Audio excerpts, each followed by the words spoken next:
All right.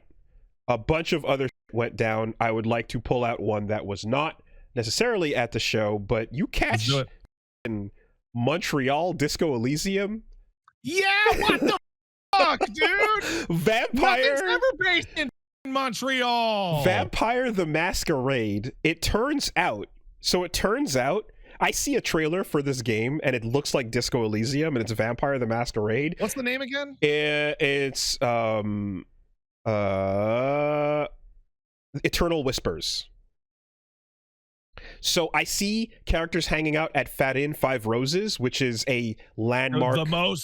It's the biggest landmark in the city. Yeah. It's the most obvious thing in the world. It's an old flower factory with a big neon sign that stays lit, even though they don't make a biggest anymore. Sign, and it's right on the top of the industrial district. You can see it forever. And then the last shot of the trailer, he's on top of a cross that's on the top of Mount Royal, overlooking the same place that the lookout is that you see the city. We've been there looking at that spot. Yeah. So he's at the top of the cross at Raccoon Point Lookout, which is also the view of Raccoon City from the RE2 title screen. Oh yeah.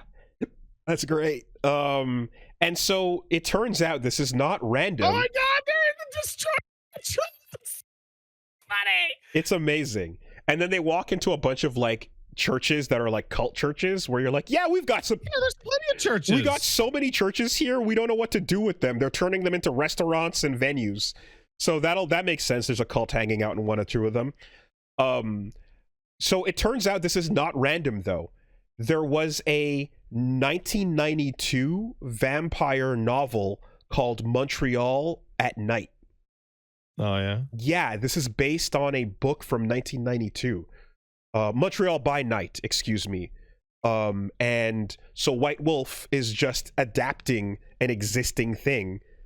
And because I went to go look, I was like, oh, is this a game that is being developed in the city here? And then they just picked it. Because then it's like, no. This is just picking the setting because that's where the book was based from.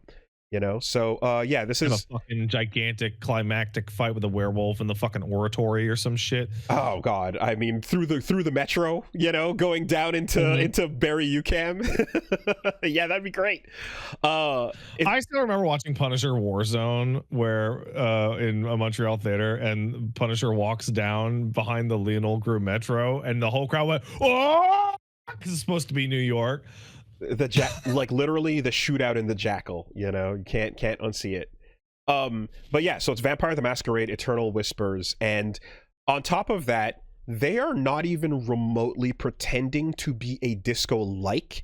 They are lifting the HUD 100% with the fonts, the same film strip visuals, and character portraits. I gotta tell you, man, if you're gonna steal from the best, right? They're stealing completely from it, even though, and Vampire the Masquerade is an existing franchise and IP, but they're like, yeah, we're doing what Disco did, and we're using the exact same text and font and style and portrait and everything. And you know what? It's great. Fuck it. Yeah, no, cool. I'm still bummed out that we never got the Deus Ex Human Revolution plateau level. Oh, that would have been awesome, man. Fucking running down. Bro, you can see my old apartment in this fucking shot. That's so fucking funny. Running down Saint Laurent, you know, seeing a bunch of crazy shit and then hitting the water. No, I need to know. This feels like an LP just to fucking sightsee. Yeah. You know? All right, so that aside, and I can't wait to see how Puts In is handled. All the vampires, so they don't eat real food.